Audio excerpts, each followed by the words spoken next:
Bismillahirrahmanirrahim.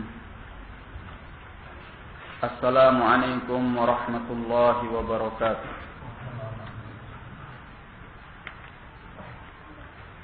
Innal hamdalillah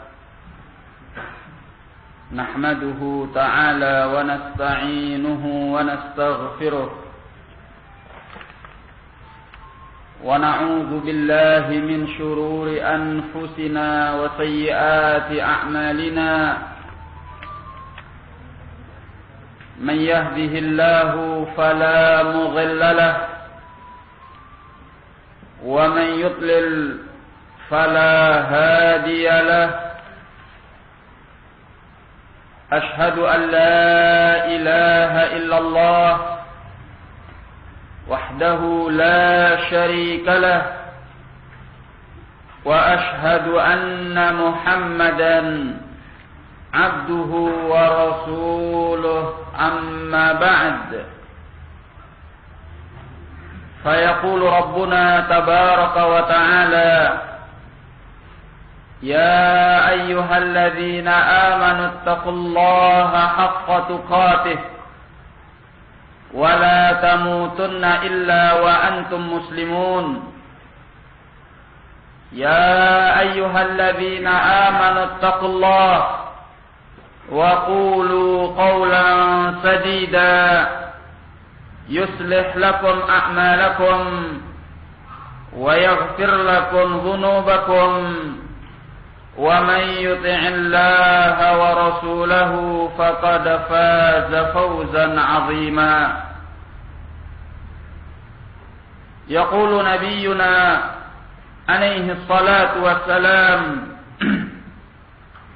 فإن أصدق الحديث كتاب الله وخير الهدي هدي محمد صلى الله عليه وعلى آله وسلم وشر الأمور محدثاتها فإن كل محدثة بدعة وكل بدعة ضلالة وكل ضلالة في النار معاشر الإخوان رحمني ورحمكم الله. Pada kesempatan sore hari ini kita kembali melanjutkan pelajaran kitab Tauhid, yang mana pada pertemuan ini kita akan memulai bab yang baru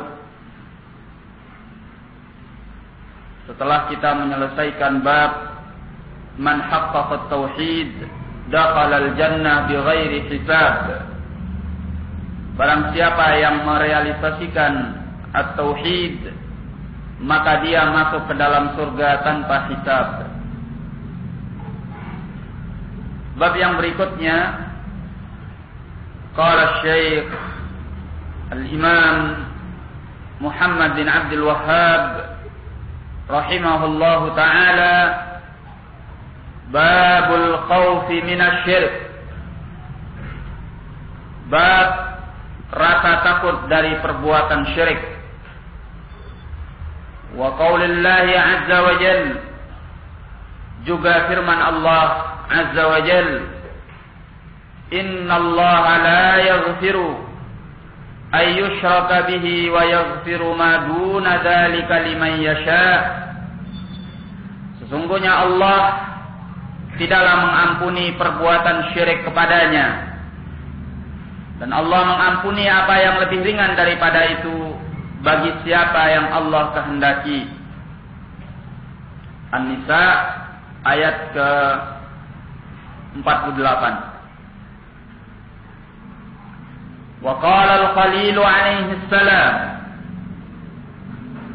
berkata Al-Khalil alaihi salam, yang dimaksud adalah Nabi Ibrahim alaihi salam, wajunubni wa baniya an na'budal asnam, dan hindarilah aku, jauhkanlah aku dan anak-anak keturunanku dari kami mengibadahi berhala-berhala. Ini dalam surah Ibrahim ayat yang ke-35. Wa fil hadits, dan disebutkan di dalam al-hadits, akhwafu ma akhafu alaikum asyirkal asghar, perkara yang paling aku khawatirkan atas kalian adalah syirik yang kecil. Fasu'ila anhu, maka beliau ditanya tentang syirik yang kecil itu. Faqala ar-riya, maka beliau menjawab syirik yang kecil itu adalah riya. Hadis ini adalah hadis yang dikeluarkan oleh Al-Imam Ahmad dalam musnadnya, sebagaimana yang disebutkan di dalam ta'liq dari sahabat Mahmud bin Labid radhiyallahu anhu.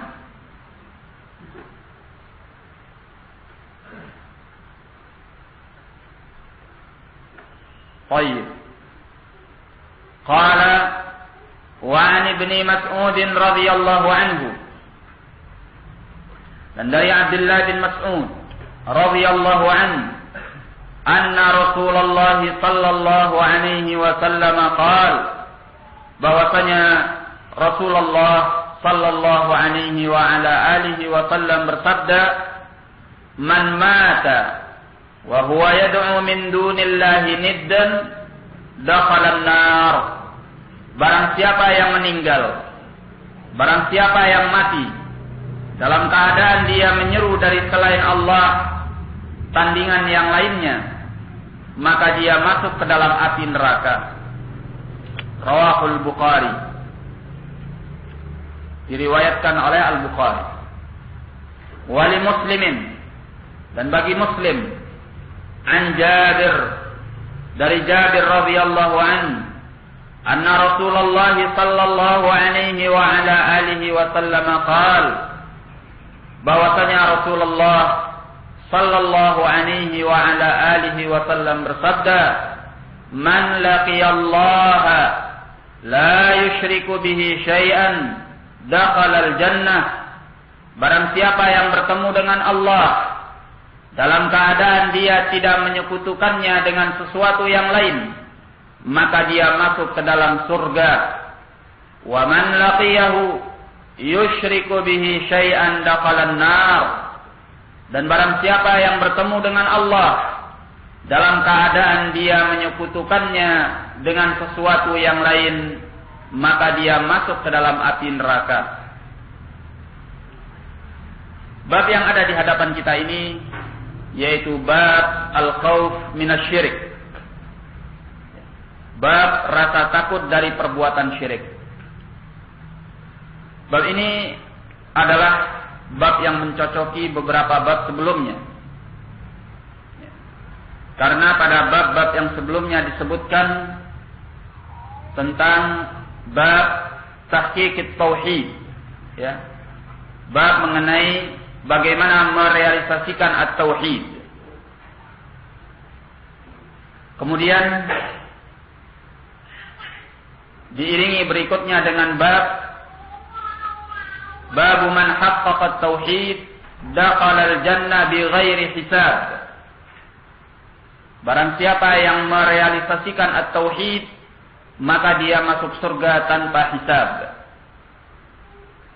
Kemudian beliau menyebutkan selanjutnya babul khaufi minasyirik, bab rasa takut daripada perbuatan syirik.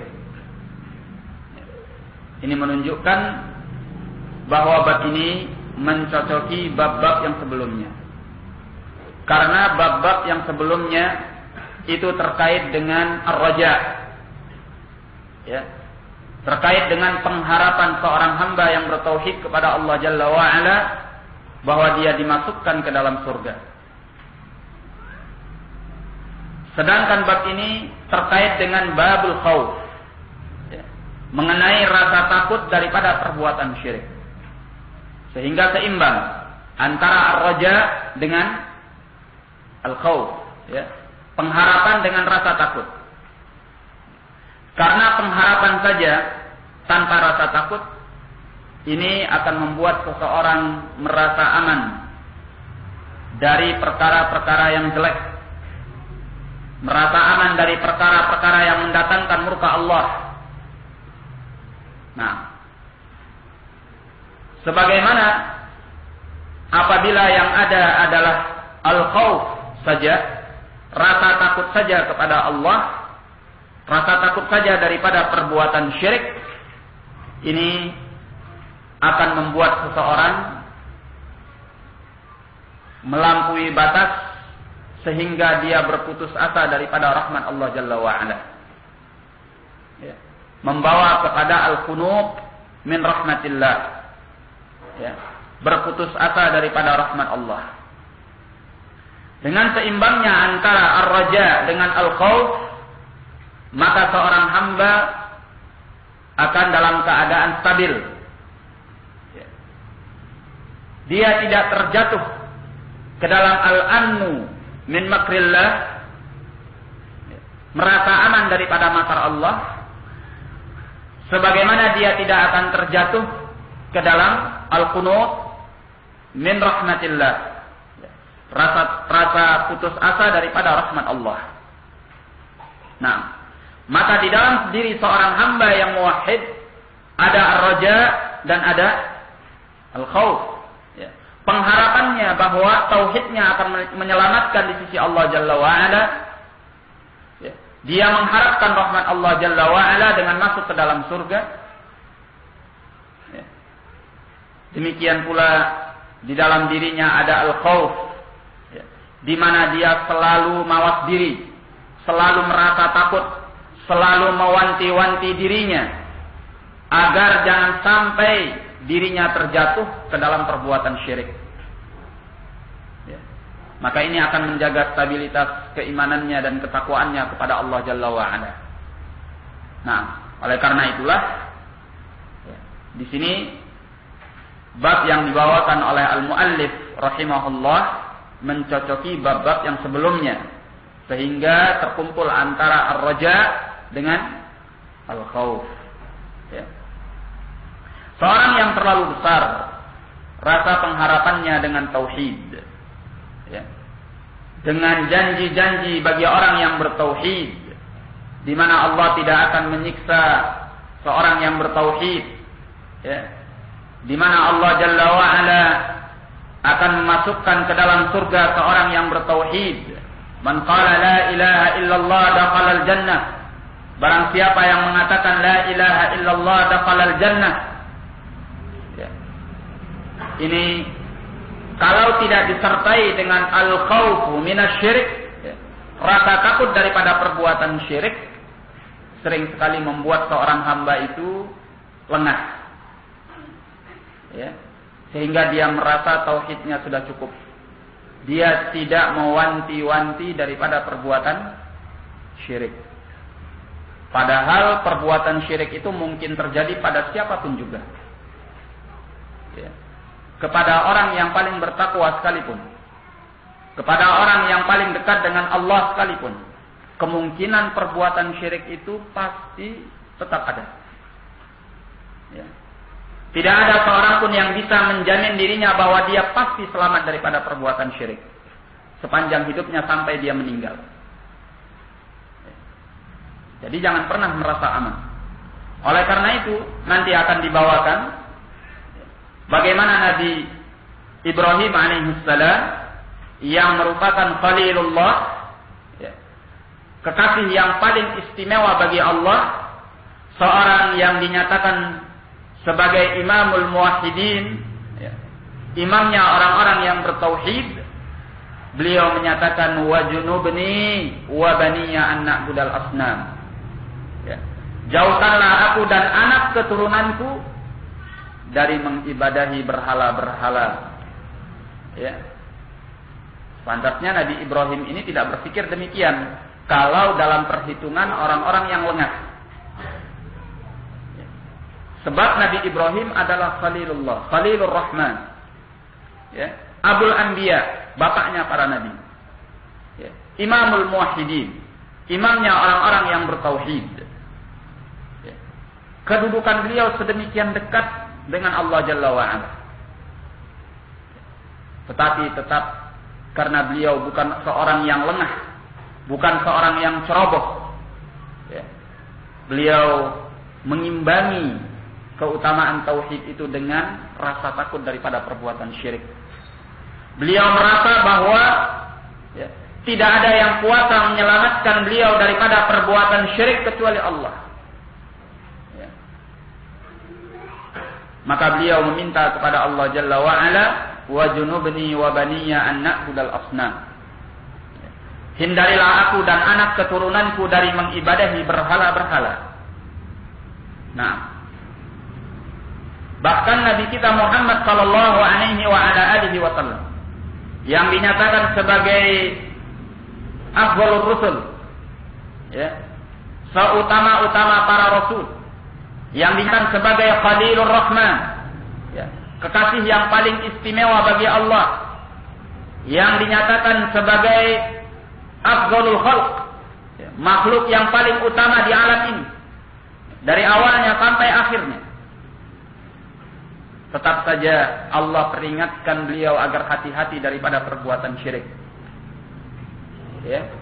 Tidak boleh merasa lengah daripada perbuatan syirik. Allah nyatakan di dalam Al-Quran, la in asyrakta la yahbitanna amaluka wa la takunanna minal khasirin. Ya. Kata Allah Jalla wa'ala menegaskan kepada beliau, la in asyrakta, ya, jika engkau berbuat syirik, la yahbitanna amaluka, niscaya engkau akan mendapatkan amalan-amalanmu menjadi batal, binasa semuanya. Wala takunanna minal khasirin, dan niscaya engkau termasuk daripada orang-orang yang merugi. Siapa yang diingatkan ini? Nabi besar kita Muhammad sallallahu alaihi wa ala alihi wasallam. Ya, manusia yang tidak ada tingkatan lebih tinggi daripada beliau. Ya. Tapi tetap diingatkan oleh Allah agar hati-hati daripada perbuatan syirik. Naam. Demikian pula ya, para sahabat Nabi sallallahu alaihi wa ala alihi wasallam, generasi terbaik daripada umat ini. Dan tidak ada generasi yang terbaik daripada umat ini setelah mereka atau di atas mereka. Tapi apa yang dinyatakan oleh Nabi sallallahu alaihi wa ala alihi wasallam? Padahal di antara mereka itu ada Abu Bakar, ada Umar, ada Utsman, ada Ali. Ya. Ada kibar sahabat, afadhil sahabat, orang-orang mulia, orang-orang utama dari kalangan as-sahabat. Tetap beliau menyatakan kepada as-sahabat, akhwafu ma akhafu alaikum asyirkul asghar. Asyirkal asghar, ya. Perkara yang paling aku khawatirkan kepada kalian adalah syirik yang kecil. Nah, siapa yang dikhawatirkan oleh Nabi ini? Generasi terbaik daripada umat ini. Ya. Oleh karena itu, ya, sedekat apapun manusia itu kepada Allah, sebaik apapun dia, setakwa apapun dia, jangan pernah merasa bahwa dirinya tidak mungkin jatuh ke dalam perbuatan syirik. Ya. Hati-hati daripada perbuatan syirik. Ya. Apalagi kalau hanya sekedar seorang salafi. Ya. Lantas kita menyatakan, oh saya kan salafi, tidak mungkin saya melakukan perbuatan syirik. Tunggu dulu. Ya. Sebentar dulu Bung. Kan gitu. Ya. Syirik itu mungkin mengenai siapa saja. Kalau engkau tidak mawas diri, engkau akan terkena dengan perbuatan syirik. Minimalnya syirik yang kecil. Ya, minimalnya syirik yang kecil. Karena untuk berbuat ikhlas pada semua amal kebaikan yang kita lakukan itu bukan perkara gampang, bukan perkara mudah. Makanya dinyatakan oleh as-salaf, yang saya ingat adalah Sufyan ats-Tsauri rahimahullah, ma min syai'in ashadda alayya mu'alajatuha min niyyati. Tidak ada sesuatu yang lebih berat aku mengobatinya daripada niatku. Menunjukkan bahwa ikhlas kepada Allah Jalla wa'ala dalam semua amal perbuatan bukan perkara yang mudah, bukan perkara yang gampang. Nah, jadi pengharapan terhadap keutamaan tauhid, di mana kita tahu bahwa orang yang bertauhid pasti akan masuk ke dalam surga. Ini harus disertai dengan rasa takut daripada perbuatan syirik. Dan di antara syirik itu ada syirik yang kecil, yang sangat tersembunyi. Syirik yang dinyatakan oleh Nabi sallallahu alaihi wasallam dalam sebagian riwayat, akhfa min dabibin naml fi zulmatil laili fi sakhratin sauda. Syirik yang lebih halus, yang lebih tersembunyi daripada rangkakan semut.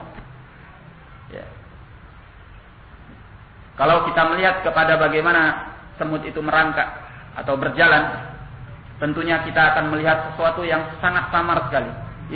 Kita harus fokus dan konsentrasi penuh untuk memperhatikannya, baru kelihatan.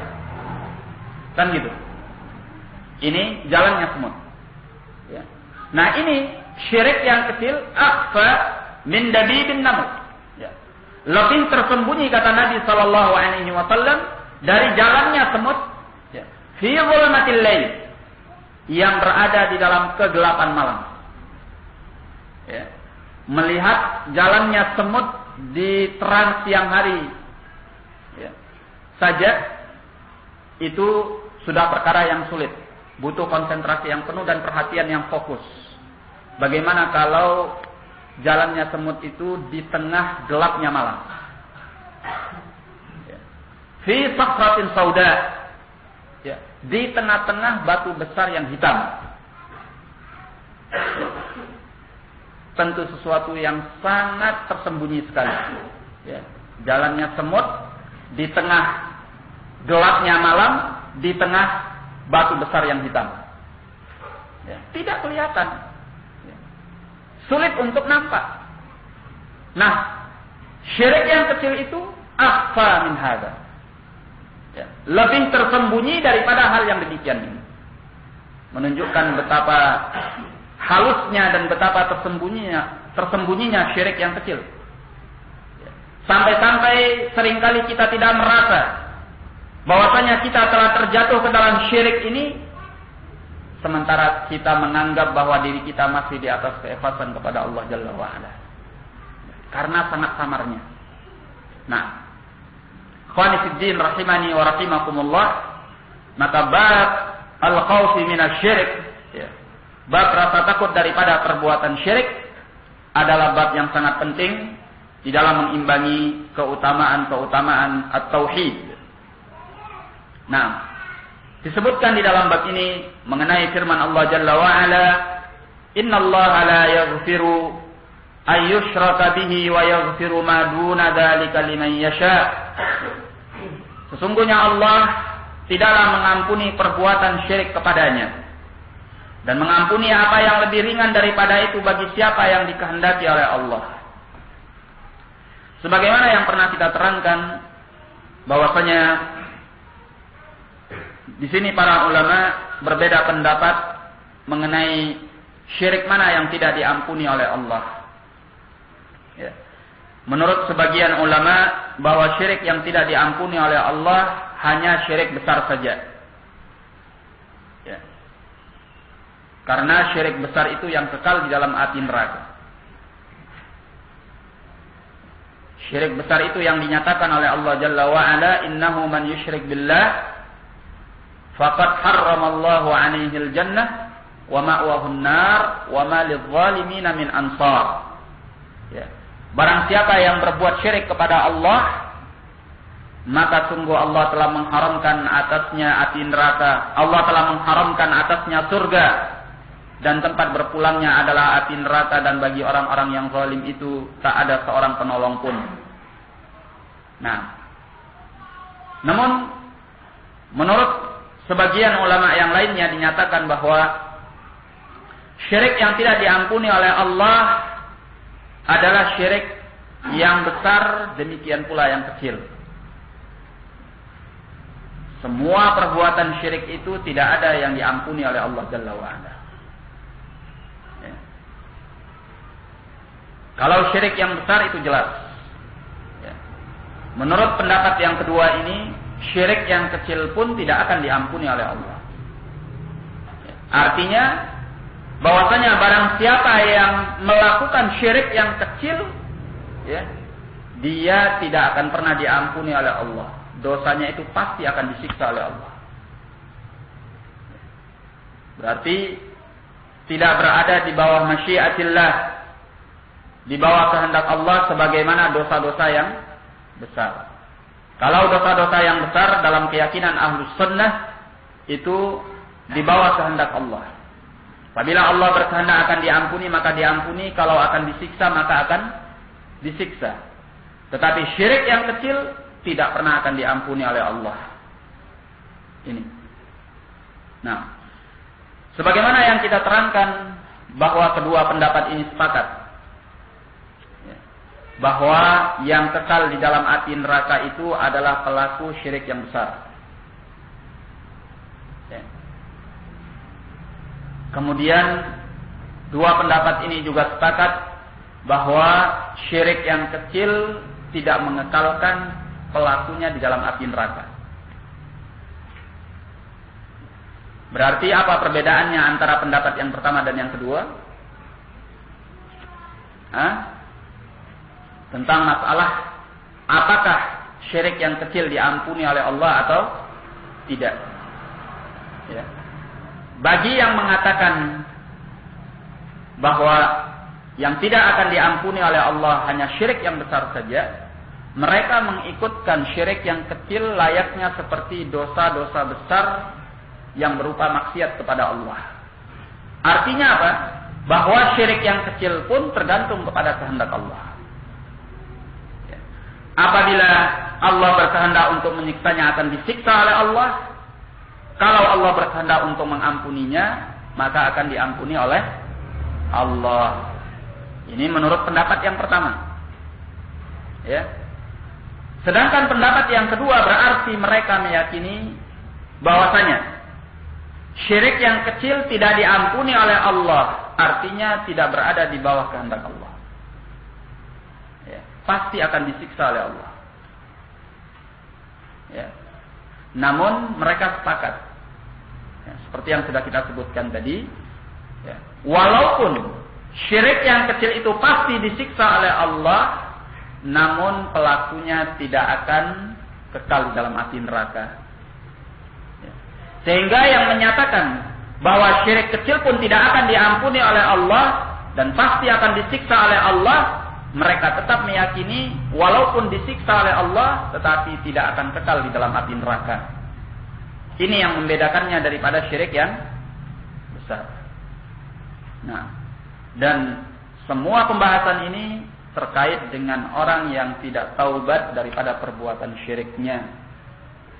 Adapun orang yang taubat daripada perbuatan syiriknya tidak masuk ke dalam pembahasan ini. Karena siapapun yang taubat kepada Allah dengan dosa yang separah apapun, sebesar apapun, sejelek apapun, pasti dosa itu akan dihapuskan oleh Allah Jalla wa'ala selama taubatnya adalah taubatan nasuha. Ya. Makanya dinyatakan di dalam Al-Quran, Qul ya ibadiyalladzina asrafu ala anfusihim la taqnatu min rahmatillah innallaha yaghfirudz dzunuba jami'an. Sesungguhnya Allah itu mengampuni semua perbuatan dosa. Ya. Allah mengampuni semua perbuatan dosa. Berarti dosa maksiat, dosa bid'ah, dosa syirik, dosa kafir sekalipun diampuni oleh Allah. Kata para ulama, maksudnya Allah mengampuni semua dosa liman taba. Liman taba. Bagi orang yang bertaubat kepada Allah.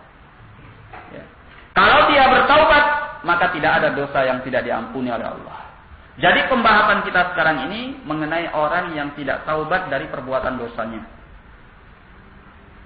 Maka bisa kita simpulkan pembahasan ini kepada beberapa kesimpulan. Ya. Kesimpulan yang pertama, ya, bahwasanya para ulama itu sepakat. Yang mengekalkan di dalam api neraka adalah perbuatan dosa besar.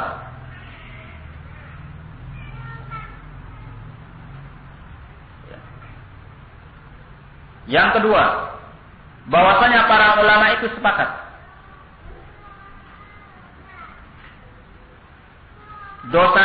dosa syirik yang kecil, saya ulangi ya supaya lebih jelas.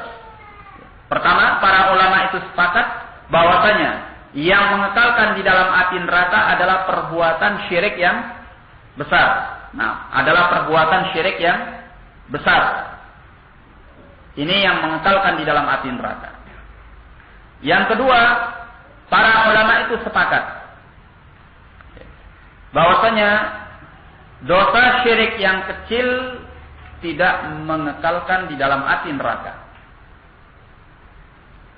Tapi sekarang ada dua kesepakatan. Ya. Kesepakatan yang pertama, yang mengekalkan di dalam api neraka adalah perbuatan syirik yang besar. Kesepakatan yang kedua, bahwa syirik yang kecil tidak mengekalkan di dalam api neraka. Nah,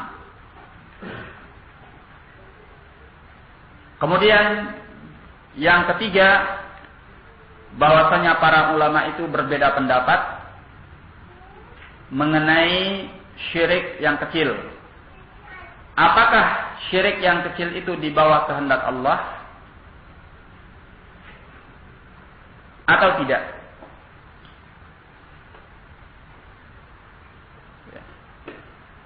Maksudnya apabila dikehendaki akan disiksa oleh Allah, disiksa. Kalau dikehendaki oleh Allah untuk diampuni, diampuni. Atau perbuatan syirik kecil itu pasti disiksa oleh Allah Subhanahu wa ta'ala. Nah,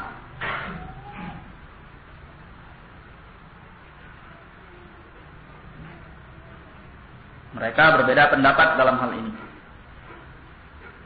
Jadi, kita tegaskan bahwa yang mereka perselisihkan apakah syirik kecil tahta masyiatillah, di bawah kehendak Allah, sebagaimana dosa besar maksiat, atau pasti akan disiksa oleh Allah. Ini yang mereka perselisihkan. Ya. Dan kedua-dua pendapat adalah pendapat yang kuat. Baik yang menyatakan di bawah kehendak Allah, ini juga kuat pendapatnya, atau yang menyatakan bahwa pasti disiksa oleh Allah syirik yang kecil di dalam api neraka, ini juga kuat pendapatnya. Nah, poin yang keempat dari perselisihan mengenai syirik yang kecil pada poin ketiga, kita mengambil sebuah pelajaran penting, yaitu betapa bahayanya semua perbuatan syirik. Baik syirik yang besar ataupun syirik yang kecil. Ya. Nah,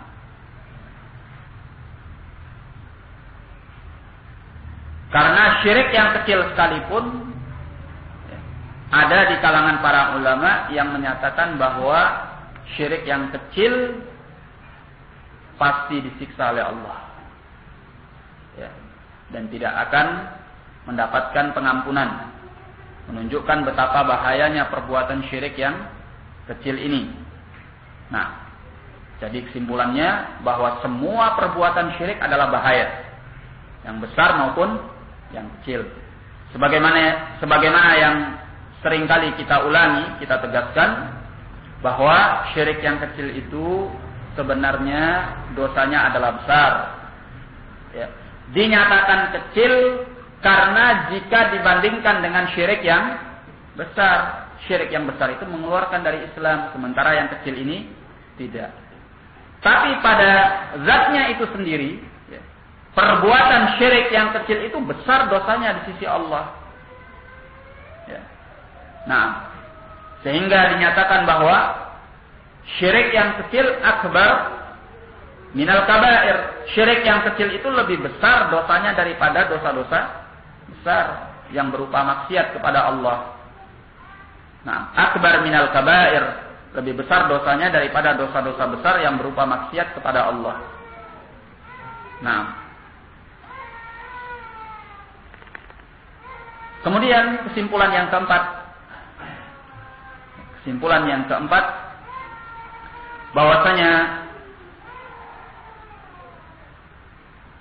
para ulama yang menyatakan syirik yang kecil pasti disiksa oleh Allah,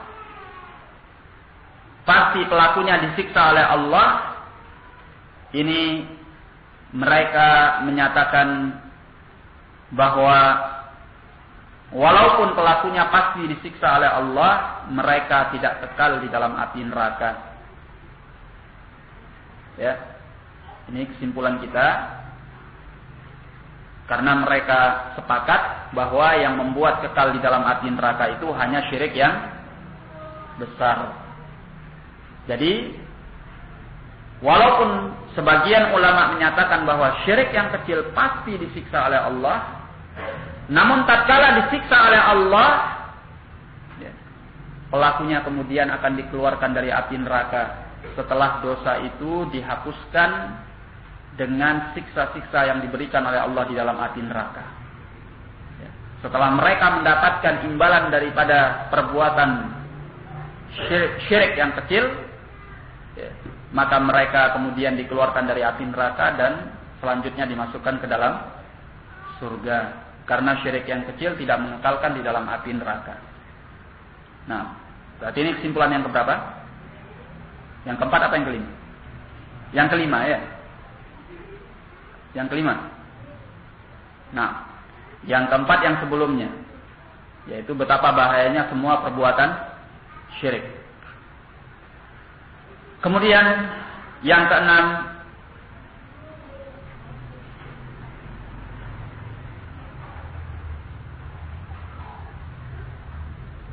bahwa pembahasan mengenai tidak diampuninya syirik yang besar ataupun syirik yang kecil itu bagi orang yang tidak bertaubat, ya, bagi orang yang tidak bertaubat. Adapun bagi orang yang bertaubat kepada Allah, maka tidak ada dosa yang tidak diampuni oleh Allah, sebesar dan sejelek apapun dosa itu. Nah,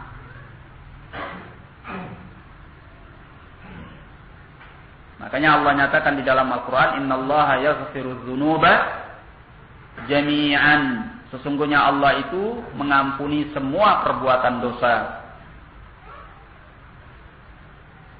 Baik. Ini 6 kesimpulan dengan hal-hal yang terkait perbuatan syirik yang besar maupun syirik yang kecil. Jadi, tatkala Allah menyatakan di dalam ayat ini, Innallaha la yaghfiru ayyushraka bihi. Sungguhnya Allah tidak mengampuni perbuatan syirik kepadanya. Maka kita bisa mengingat 6 poin yang telah disebutkan tadi. Mengenai rincian daripada perbuatan syirik, apakah diampuni oleh Allah atau tidak. Ya. 6 poin tadi cukup untuk memahami secara rinci pembahasan ini. Kemudian pernyataan ini, Innallaha la yaghfiru ayyushraka bihi. Sungguhnya Allah tidak akan mengampuni perbuatan syirik kepadanya. Tidaklah bertentangan dengan firman Allah Jalla wa Ala, Innallaha yaghfiru dzunuba jami'an. Sungguhnya Allah mengampuni semua perbuatan dosa. Memang sepintas seolah-olah bertentangan. Dalam ayat ini dinyatakan Allah tidak akan mengampuni perbuatan syirik. Dalam ayat lain Allah menyatakan Allah akan mengampuni semua perbuatan dosa. Bagaimana kita mengkompromikan ini? Jawabannya sudah ada tadi.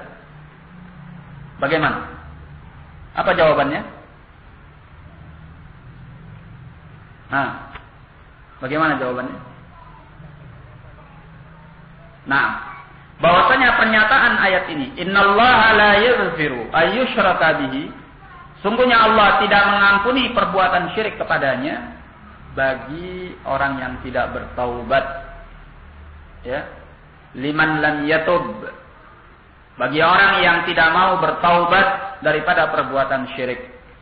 Kalau syiriknya itu adalah syirik besar, tamat sudah, selesai.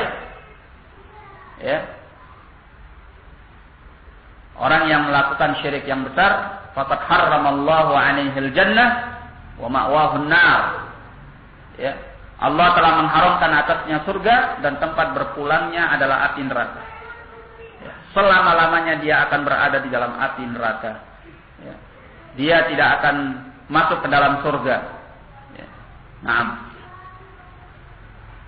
Kemudian pernyataan Allah dalam ayat lain, innallaha yaghfirudz dzunuba jami'an. Sungguhnya Allah mengampuni semua perbuatan dosa. Kita nyatakan liman taba. Ya.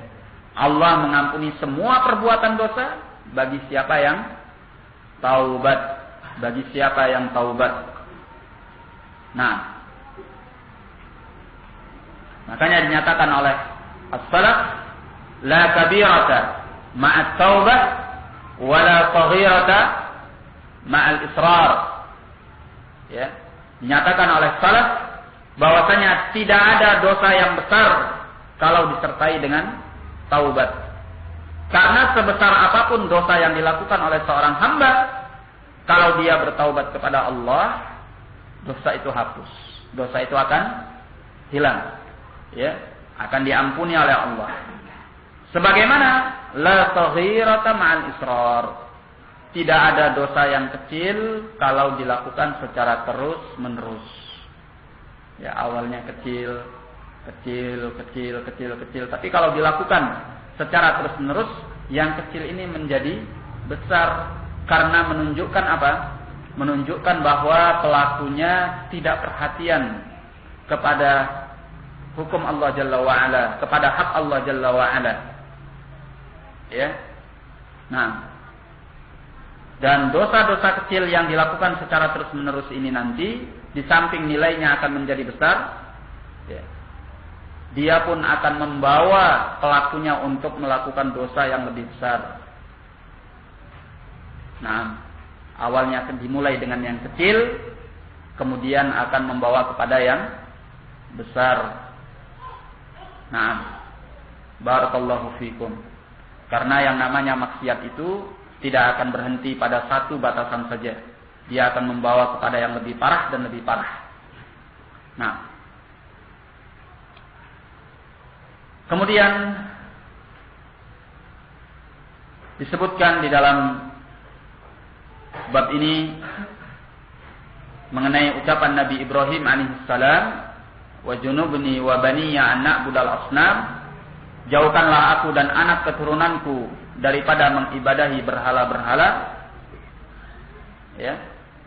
Di sini menunjukkan betapa bahayanya perbuatan syirik sebagaimana yang disebutkan di dalam judul bab al-khaufi minasyirik. Bab rasa takut daripada perbuatan syirik. Demikian pula senada dengan hadis yang berikutnya, akhwafu ma akhafu 'alaikum asyirkal asghar. Ya. Perkara yang paling aku khawatirkan atas kalian adalah syirik yang kecil. Tatkala beliau ditanya tentangnya, maka beliau menjawab ar-riya. Syirik yang kecil yang paling dikhawatirkan itu adalah ar-riya. Ya, ar-riya. Nah, ar-riya yaitu berbuat sesuatu dalam rangka untuk ingin dilihat oleh orang lain. Sehingga dia mendapatkan pujiannya atau sanjungannya atau yang semacam itu daripada kesenangan dunia. Baik. Dan diikutkan dengan bab riya, yaitu bab sum'ah. Kalau riya adalah keinginan untuk dilihat oleh orang lain, as-sum'ah adalah keinginan untuk didengar oleh orang lain. Ya. Dan ini pembahasan yang dalam satu bab, ya, masuknya ke dalam asyirku al-asghar, syirik yang kecil. Kemudian, ikhwani fiddin rahimani wa rahimakumullah, tentunya kita bertanya-tanya apa itu asyirkul akbar dan apa itu asyirku al-asghar. Apa itu syirik yang besar dan apa syirik yang kecil? Syirik yang besar adalah ayyaj'alal insanu lillahi niddan, bahwa seorang manusia menjadikan tandingan bagi Allah fi rububiyyatihi, baik dalam perkara rububiyahnya, au uluhiyatihi, atau dalam perkara uluhiyahnya, au asma'ihi wa sifatih, atau nama-namanya dan sifat-sifatnya. Ini definisi sebagaimana yang disebutkan oleh Al-Hafidh Al-Hakami rahimahullah di dalam Ma'arijul Qabul. Baik. Jadi yang disebut dengan syirik yang besar adalah seorang insan menjadikan tandingan bagi Allah, baik pada rububiyahnya atau uluhiyahnya atau asma dan sifatnya. Kemudian apa itu syirik yang kecil? Syirik yang kecil, asyirkul asghar huwa, syirik yang kecil adalah kullu wasilatin wa dzari'atin yutawassalu biha wa yutatarraqu ila syirkil akbar. Ya. Yang disebut dengan syirik yang kecil adalah setiap sarana, setiap jalan yang akan menyampaikan kepada syirik yang besar. Setiap sarana atau jalan yang akan menyampaikan kepada syirik yang besar. Minal iradati wal aqwali wal af'al. Baik itu berupa keinginan, ucapan maupun perbuatan. Baik itu berupa keinginan, ucapan maupun perbuatan, malam tablugh rutbatal ibadah, selama belum sampai pada tingkat ibadah. Selama belum sampai pada tingkat ibadah. Jadi setiap ucapan, setiap perbuatan, setiap keinginan yang menyampaikan dan membuka jalan kepada syirik yang besar, maka ini adalah syirik yang kecil. Dengan syarat bahwa belum sampai pada tingkat ibadah. Kalau sudah sampai pada tingkat ibadah, maka jatuhnya ke dalam syirik yang besar. Nah,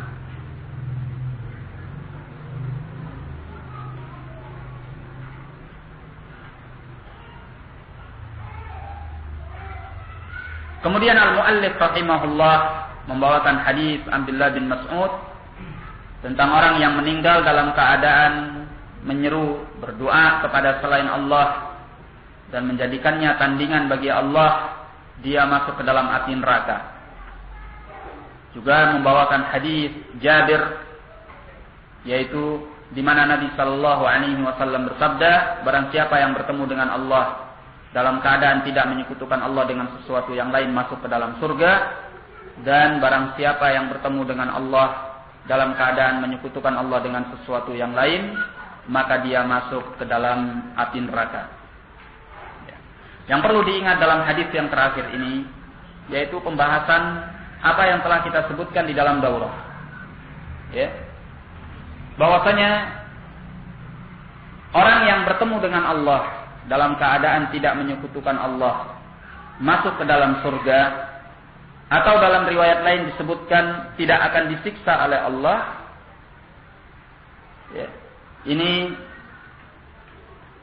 tentunya akan mengundang iskal, mengundang suatu ganjalan apabila kita hadapkan dengan riwayat-riwayat yang mengancam dengan api neraka kepada para pelaku perbuatan maksiat.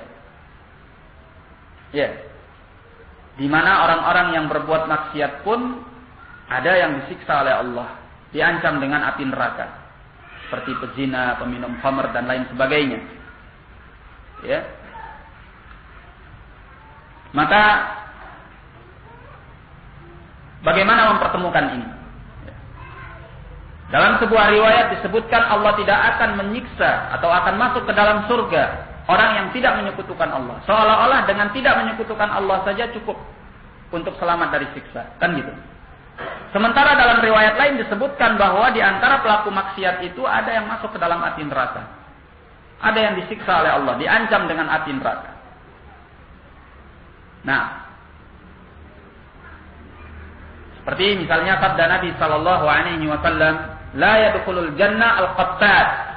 Tidak akan masuk ke surga seorang pengadu domba. Ya. Ini seolah-olah bertentangan dengan riwayat yang tadi kita sebutkan bahwa akan masuk ke dalam surga siapa yang tidak menyekutukan Allah. Akan masuk ke dalam surga barang siapa yang tidak menyekutukan Allah. Sementara dalam riwayat ini disebutkan tidak akan masuk ke dalam surga orang yang mengadu domba. Apakah mengadu domba itu menyekutukan Allah? Tentu tidak. Berarti ada semacam pertentangan secara zahir, walaupun ini tidak pertentangan. Ya. Telah kita sebutkan di dalam daurah bahwasanya di kalangan para ulama ada beberapa jawaban. Ya. Disebutkan oleh Al-Hafidh Ibnu Hajar Al-Asqalani rahimahullah di dalam Fathul Bari. Nah, maka untuk mengetahui jawaban-jawaban itu, ya, silahkan merujuk kepada apa pembahasan kita yang disebutkan di dalam Ad-Daurah. Nah, catatannya ada pada sebagian ikhwan dan rekamannya ada pada sebagian ikhwan. Dan kita cukupkan sampai di sini. Wabillahi taufiq wal hidayah. Assalamualaikum warahmatullahi wabarakatuh.